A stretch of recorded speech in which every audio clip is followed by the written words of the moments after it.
The first scream did not come from a patient. It came from a young resident whose gloved hands were trembling over an operating table, while another trauma alert echoed through the hospital corridors.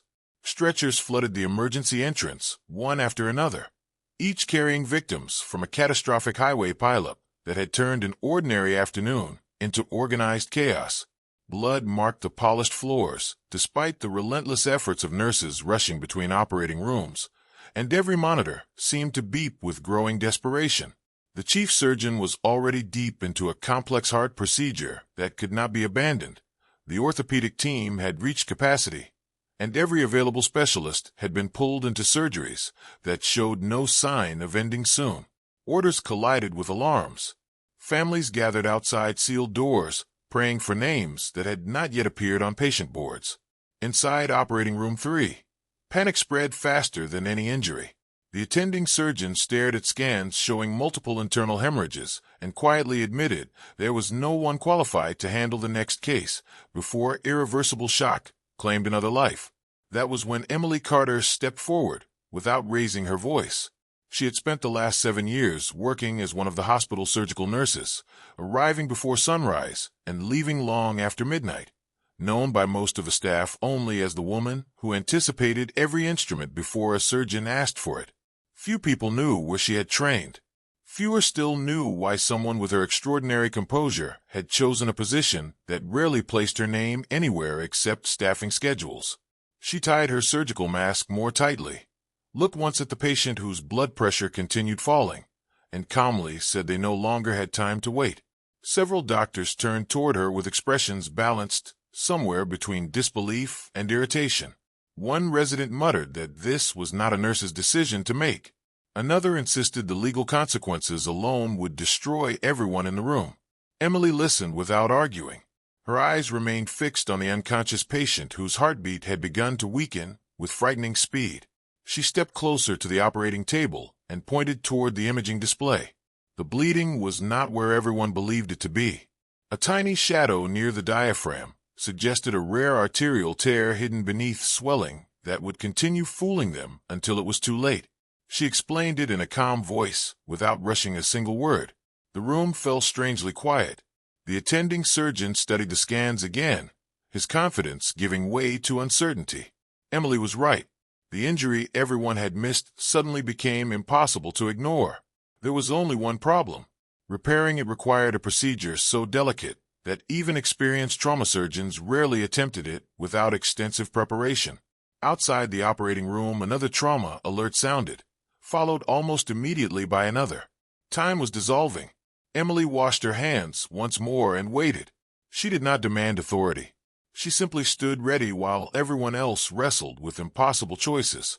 Finally, the attending surgeon removed his gloves and looked directly into her eyes. "If you know how to save this patient," he said quietly, "then save them." No celebration followed. No dramatic announcement. Emily simply nodded, accepted the lead position, and began issuing instructions with astonishing clarity. Her movements carried none of the hesitation expected from someone supposedly stepping beyond her training. Every request arrived seconds before the surgical team realized they needed it.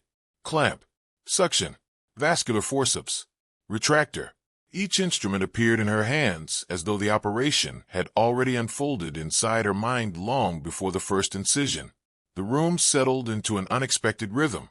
Even the anxious residents found themselves following her voice without questioning it. 28 minutes later, the bleeding had stopped. The damaged vessel had been repaired with extraordinary precision, and the patient's blood pressure climbed steadily back toward stability. Relief spread silently across exhausted faces, but there was no opportunity to celebrate. Another critical patient had already been wheeled into the neighboring operating room. Emily removed one pair of gloves and reached for another before anyone could ask. She crossed the hallway while doctors exchanged confused glances behind her. Someone whispered that luck could explain one surgery. Someone else answered that luck did not explain technique. The second patient suffered devastating abdominal trauma, combined with a collapsed lung and severe liver damage. Specialists debated priorities, while precious minutes disappeared. Emily quietly reorganized the sequence of procedures, assigning each physician a specific responsibility that eliminated unnecessary delays. Again, there were skeptical looks. Again, they faded as her decisions proved exactly right. Less than 40 minutes later, another patient was stabilized. Families waiting outside noticed teams emerging from operating rooms far sooner than expected, carrying cautious smiles that had seemed impossible only an hour earlier. Word spread through waiting areas before anyone inside the hospital administration understood why. They began asking the same question: which surgeon is doing all of this? The answer confused everyone. It was the nurse. By the time the third surgery began, whispers had reached every floor of the hospital. Administrators assumed the stories were exaggerated. Senior physicians dismissed them as emotional reactions born from exhaustion. Yet inside the operating suite, nobody laughed anymore. Emily moved from room to room with remarkable focus, never speaking more than necessary, never displaying pride, never pausing to acknowledge the astonished expressions following her every movement. Between operations, she stopped only long enough to wash dried blood from her hands before entering the next room. A maintenance worker noticed her quietly, helping an anxious orderly lift supplies that had spilled across the corridor, even while another emergency call echoed overhead. She thanked him with a gentle smile before disappearing behind another set of operating room doors. It was such an ordinary act that almost nobody remembered it later, yet it revealed more about her character than any extraordinary surgical accomplishment could. She treated every person inside the hospital with the same quiet respect, whether they carried a scalpel or a mop. The fourth operation became the hardest yet. A teenage girl had suffered multiple internal injuries after shielding her younger brother during the crash. Her condition deteriorated rapidly despite every intervention. One monitor began sounding an unbroken warning that made every heartbeat inside the room feel heavier. Emily closed her eyes for one brief second, almost as if remembering someone far away, then reopened them with renewed determination. She adjusted the surgical plan without wasting a single movement. Minutes later, the warning tone disappeared. A fragile heartbeat returned. Several nurses quietly wiped tears from behind protective face shields while continuing their work. The girl's brother, waiting outside with bruised hands clasped together, would not learn until much later how close he had come to losing the only family he had left. Before anyone could process what had happened, the fifth patient arrived. 3 hours had passed since the first emergency call. 5 major surgeries had unfolded without pause. The hospital corridors remained crowded, but something had changed. Fear had slowly been replaced by hope. Doctors who had doubted Emily now watched her with silent concentration, studying every decision she made as though witnessing something they had never expected to see. The final operation demanded flawless coordination from everyone in the room. No one spoke unless necessary. Even the monitor seemed quieter. Emily completed the last delicate suture with steady hands, stepped back from the table, and nodded once as the patient's vital signs stabilized. At that exact moment, the operating room doors opened. The chief surgeon had finally finished his own procedure and entered, still wearing his surgical cap. He expected exhaustion, confusion, perhaps even disaster after hearing reports of the overwhelming casualties. Instead, he found 5 recovering patients, an entire surgical staff standing in stunned silence, and a woman wearing a nurse's badge calmly removing her gloves after accomplishing what should have been impossible. He looked from the patient to the attending physicians, whose expressions held equal measures of gratitude and disbelief, before returning his gaze to Emily. His face lost every trace of certainty. The room remained completely still as he asked the only question that seemed capable of explaining what he had just witnessed. "Who are you?" Morning light filtered through the hospital's glass atrium, but it brought no sense of calm. The events of the previous evening had spread far beyond the operating suites, growing with every retelling until even departments that had never met Emily Carter were speaking her name in cautious disbelief. Some stories painted her as an extraordinary hero who had stepped forward when everyone else had frozen.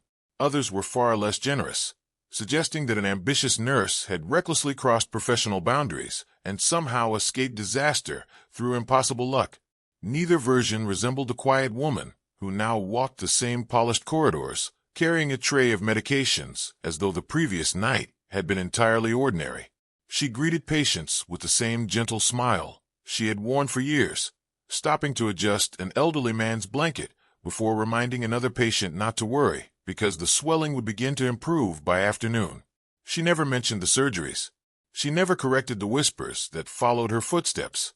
Inside the administrative conference room, however, the atmosphere could not have been more different. The chief surgeon sat at the head of the table surrounded by department heads, legal advisors, and hospital executives whose expressions reflected equal parts concern and curiosity. Every document from the previous night's operations lay neatly arranged before them. Every surgical report confirmed the same astonishing outcome. 5 critically injured patients had survived procedures that statistics suggested should have claimed at least 2 lives. There were no unexplained complications, no careless decisions, no missing records. Every technical detail had been documented with remarkable precision. The problem was that the signatures belonged to supervising physicians, while every eyewitness insisted that Emily Carter had directed nearly every critical decision. One administrator finally broke the silence by asking the question everyone had avoided: who authorized her to operate? No one answered immediately. The attending surgeon who had first stepped aside slowly admitted the truth. Nobody had authorized her. There had simply been no time left to ask. The room grew tense. Policies existed for a reason. Hospitals depended upon structure, hierarchy, and accountability. Yet the lives now resting safely in recovery represented undeniable evidence that something extraordinary had happened. The chief surgeon listened without interruption. His memory kept returning to the confidence he had seen in Emily's eyes, confidence untouched by pride or desperation. He had spent decades recognizing gifted surgeons, and nothing about her movements had resembled improvisation. They reflected thousands of hours of disciplined experience. When the meeting ended, he requested that Emily report directly to his office. News of the summons spread through the hospital before she even received it. Some nurses quietly worried she would lose her job. Others believed she deserved immediate promotion. Residents exchanged theories in cafeterias, convinced hidden investigations were already underway.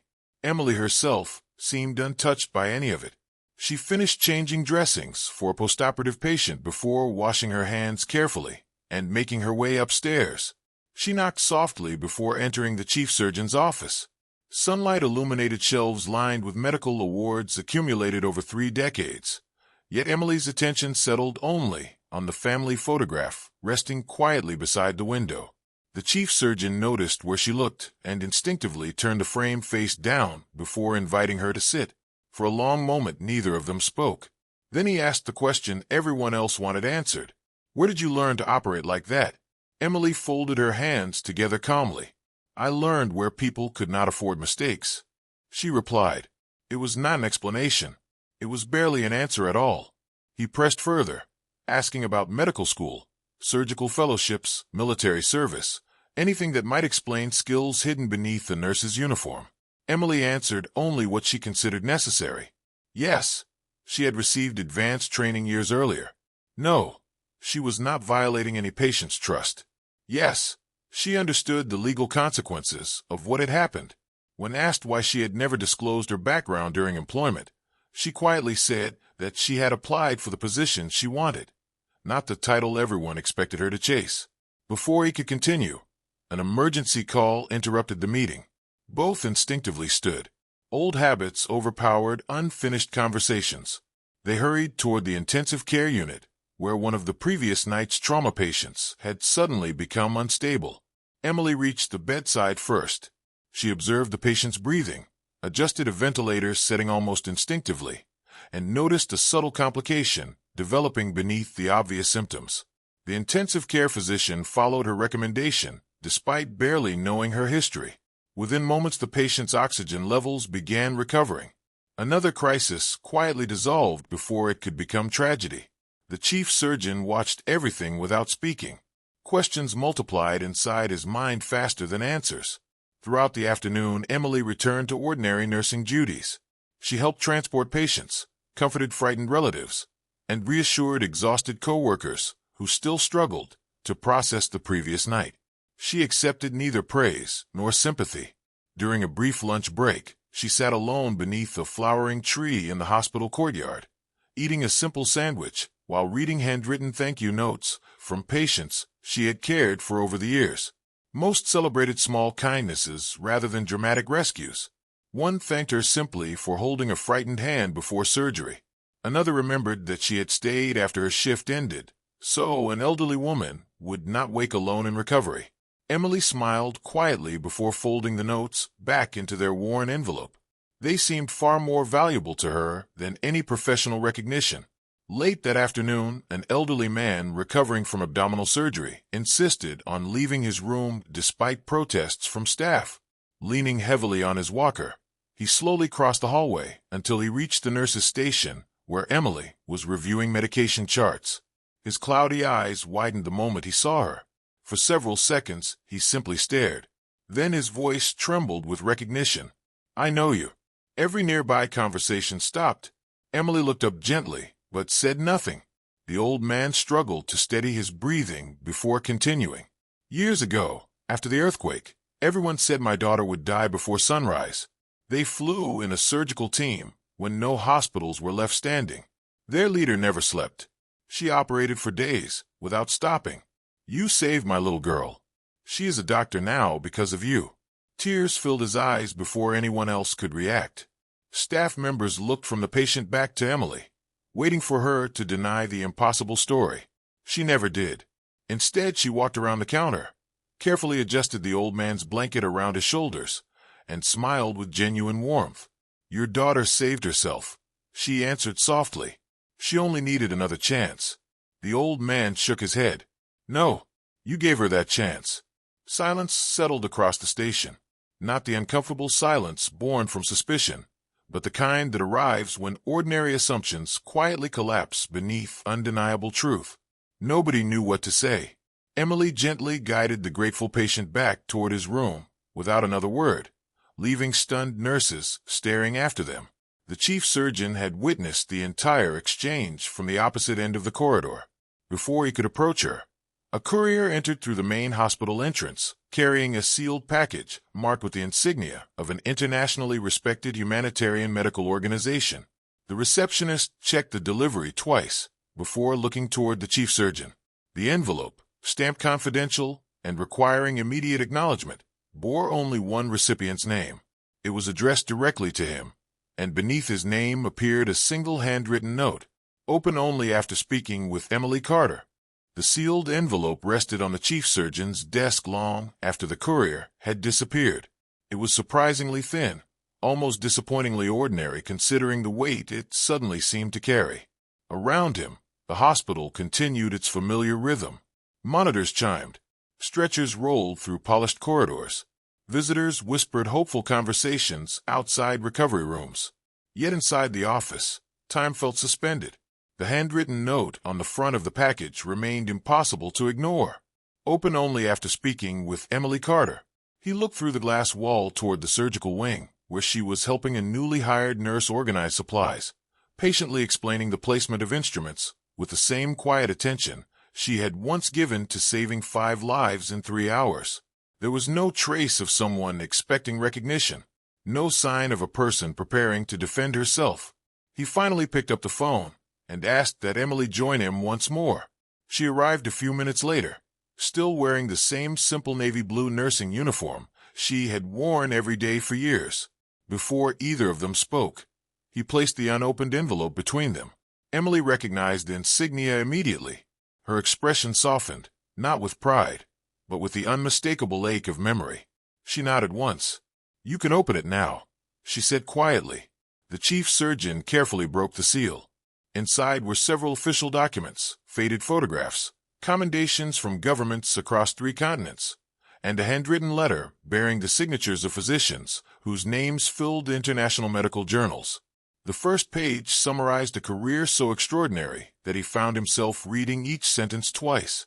Dr. Emily Carter had once been among the youngest trauma surgeons ever selected to lead rapid response humanitarian surgical missions across war zones, earthquake regions, epidemic outbreaks, and refugee crises. She had directed emergency operating units where electricity failed daily, where supplies disappeared overnight, and where every decision separated life from death within minutes.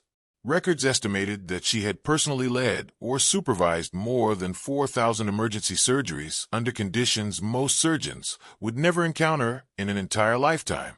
Awards followed. International recognition followed. Invitations from prestigious universities followed. Then, without explanation, the record simply stopped. 5 years earlier, she had voluntarily surrendered every leadership appointment, declined honorary positions, and quietly disappeared from public medicine. The chief surgeon lowered the papers in disbelief. He looked at the woman sitting across from him and struggled to reconcile the celebrated surgeon, described in the documents, with the humble nurse who still refilled water pitchers for recovering patients. Why?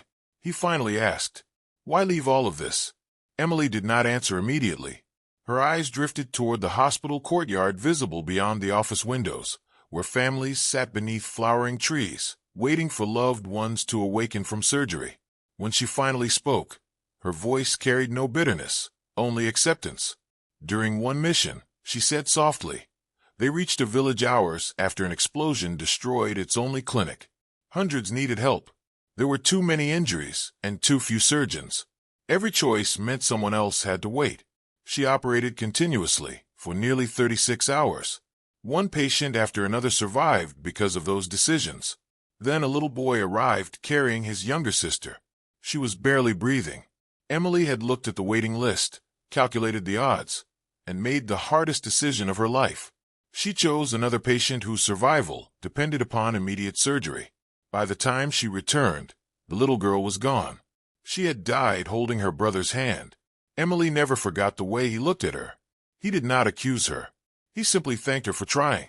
That gratitude became heavier than any blame could ever have been. She finished every remaining mission, trained new surgeons, completed every obligation, and then quietly stepped away. Titles suddenly felt meaningless. Recognition offered no comfort. She wanted to remember why she had entered medicine in the first place. Not to become known, but to serve. Nursing allowed her to remain beside patients without the constant expectations attached to her reputation. She found peace in small acts that no newspaper would ever report. The chief surgeon sat speechless. Every assumption he had formed during the previous 24 hours dissolved into quiet shame. He had questioned her because of the badge she wore instead of the wisdom she carried. Before he could respond, an emergency page shattered the silence. A helicopter had just landed on the rooftop, carrying a critically injured young woman involved in an industrial explosion. She had sustained complex vascular injuries, unlike anything the trauma team had treated in years. The specialists gathered around the imaging scans, exchanged uneasy glances. The chief surgeon recognized the pattern immediately. It was almost identical to a rare injury documented in one of Emily's humanitarian case reports included inside the envelope. The operating room, filled with controlled urgency. Every available physician prepared for what promised to be the most difficult procedure of the year. Yet uncertainty lingered beneath every instruction. The chief surgeon studied the scans one final time before looking toward Emily. Around them, conversations slowly faded. One by one, surgeons stopped preparing. Nurses paused beside instrument tables. Even the rhythmic beeping of nearby monitors seemed louder than anyone's breathing. For several long seconds, no one spoke. The silence carried the weight of pride, regret, and responsibility all at once. Then the chief surgeon removed the lead surgeon's gloves from his own hands. He stepped toward Emily and held them out. There was no dramatic speech, no public apology, only a simple act of trust. I judged your uniform before I understood your journey. He said quietly, today I trust your hands with a life that none of us can save alone. Emily looked at the gloves without moving. She understood what accepting them meant. It would end the quiet anonymity she had carefully built over the past 5 years. The peaceful life she had chosen would never truly return. Around her stood physicians, waiting not for a legend, but for someone willing to carry impossible responsibility once again. She slowly accepted the gloves, not because she wanted recognition, but because someone waiting beyond those operating room doors still had a future worth fighting for. Without another word, she turned toward the scrub sink. Every member of the surgical team instinctively followed. As warm water flowed over her hands, the room seemed to breathe again. Outside the operating theater, the injured woman's family waited together, unaware that the person preparing to save their daughter had once walked away from worldwide acclaim in search of quieter ways to heal. Inside, the chief surgeon watched Emily finish scrubbing in with the same calm precision he had witnessed the night before. Only now he finally understood what he had seen. He had never been watching an ordinary nurse exceed impossible expectations. He had been watching one of the world's greatest surgeons choose humility over recognition until compassion called her back to the place she had never truly left. The operating room doors closed with a soft hiss that seemed to separate two different worlds. Outside, anxious parents clung to one another beneath pale fluorescent lights, searching every face that emerged from the surgical wing for a hint of hope. Inside, 20 pairs of eyes followed Emily Carter as she adjusted her gloves and studied the scans one final time. Nothing about her movements suggested the weight of international recognition that now surrounded her. She did not stand taller because everyone knew her name. She did not speak louder because the room had fallen silent. She simply looked at the young woman lying unconscious on the table and saw what she had always chosen to see before titles, careers, and reputations. She saw a human life asking for another chance. The injury was even more complicated than the scans had suggested. Tiny fragments of metal had torn through major blood vessels before lodging dangerously close to the spine. One careless movement could cause irreversible bleeding. One delayed decision could leave the patient permanently paralyzed. Emily closed her eyes for the briefest moment, not to pray for success, but to quiet every unnecessary thought. When she opened them again, the uncertainty had disappeared. Her voice remained gentle, yet every instruction carried unmistakable confidence. The surgical team moved as one. Instruments appeared exactly when needed. The anesthesiologist adjusted medication before Emily requested it, because everyone had begun anticipating the rhythm of her thinking. Hours seemed to compress into minutes as the operation unfolded with extraordinary precision. There were moments when complications threatened to overwhelm them. Blood pressure dropped. A damaged artery refused to cooperate. One resident instinctively stepped backward in panic. Emily never raised her voice. She simply reached forward, corrected the angle of a delicate clamp, and calmly said that fear becomes useful only after we teach it where to stand. The words settled over the room, like steady hands placed on trembling shoulders. Confidence returned. The procedure continued. Outside the operating suite, the chief surgeon sat beside the patient's parents rather than hiding behind office doors. For the first time in many years, he understood how helpless families truly felt while strangers fought for someone they loved. The mother quietly asked whether the surgeon inside was experienced enough for such a difficult operation. He smiled with gentle humility. More than experienced, he answered. She simply never needed us to know it. For hours after the surgery began, the operating room lights dimmed slightly as monitors settled into reassuring rhythms. Emily tied the final suture and slowly stepped away from the table. Stable vital signs filled the silence with the sweetest sound any hospital could offer. No applause followed. No celebration interrupted the dignity of the moment. Every member of the surgical team simply looked at one another with quiet gratitude, aware they had witnessed something far greater than technical brilliance. They had witnessed humility, refusing to compete with excellence. When Emily removed her gloves, she noticed the young resident whose hands had shaken during the highway disaster standing near the doorway. His eyes were filled with embarrassment. Before he could apologize, she gently placed a reassuring hand on his shoulder. "You cared enough to be afraid," she said softly. "Never lose that. Just learn to keep walking anyway." The young doctor nodded silently, understanding that the lesson had nothing to do with surgery alone. News of the successful operation spread quickly throughout the hospital. Families whose loved ones had survived the highway accident began leaving handwritten notes, flowers, and simple expressions of gratitude at the nurse's station. Most never learned the full story. They only knew someone had refused to let despair make the final decision. Emily accepted every thank you note with the same quiet smile before placing them beside the old envelope she had carried for years. Awards had once filled shelves in distant offices. Now these handwritten messages occupied the place of honor inside her locker. They reminded her that healing was measured less by recognition than by lives allowed to continue. A week later, the hospital auditorium filled with physicians, nurses, technicians, custodians, receptionists, volunteers, and support staff. The chief surgeon had requested a gathering unlike any held before. There were no cameras, no reporters, no ceremonial banners celebrating medical achievements. Instead, he stood before colleagues who had worked beside him for decades and spoke with unusual honesty.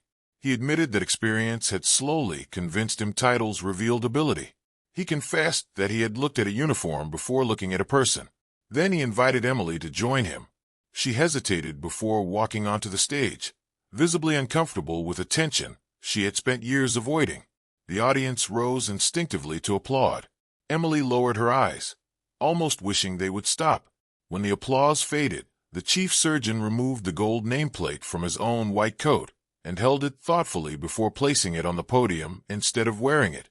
He looked across the room, filled with every department that kept the hospital alive, and quietly said that medicine does not survive because of the people whose names appear on office doors.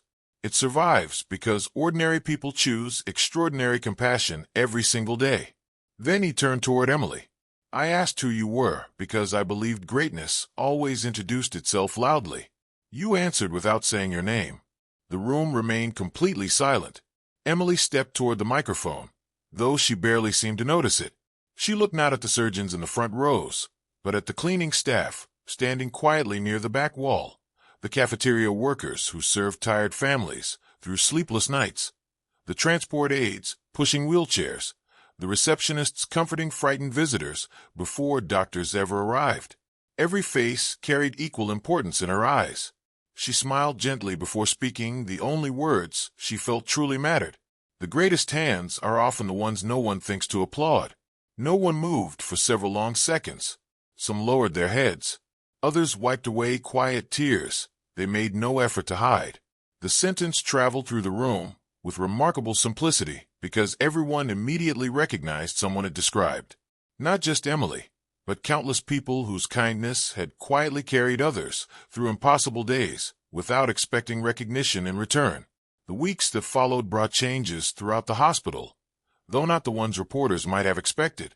Emily accepted a position helping train both surgeons and nurses together, insisting that every new employee spend time learning every role inside the hospital rather than believing any single profession stood above another. Hierarchies softened. Departments communicated differently. Young doctors began thanking nurses more often. Senior physicians listened longer before speaking. The hospital's culture shifted in countless small ways that no official policy could have created. Compassion slowly became as valued as technical skill. As for Emily, she refused every offer to return to international fame. Prestigious institutions invited her to lead programs around the world. Medical conferences requested keynote speeches. Awards committees searched for opportunities to honor her remarkable career. She politely declined them all. Each morning she still arrived before sunrise, carrying the same worn lunch bag, greeting security guards by name, helping new nurses settle nervous patients, and occasionally disappearing into operating rooms whenever hope required steady hands more than celebrated credentials. The people who knew her best eventually understood that humility had never been something she practiced. It had simply become the way she loved the world. Long after the highway victims returned home, after scars faded and hospital rooms welcomed new stories, one memory remained stronger than every headline that briefly celebrated the miracle surgeries. It was not the image of impossible operations or hidden brilliance finally revealed. It was the quiet truth that greatness rarely announces itself. More often it walks unnoticed through familiar hallways, offering kindness before recognition and service before applause. And perhaps that is why the lives Emily touched continued healing long after their wounds had closed, because they had encountered someone who proved that the strongest hearts never need the loudest voices. If this story stayed with you, share it with someone who might need the reminder that the person making the greatest difference is often the one standing quietly in the background, asking for nothing except the chance to help.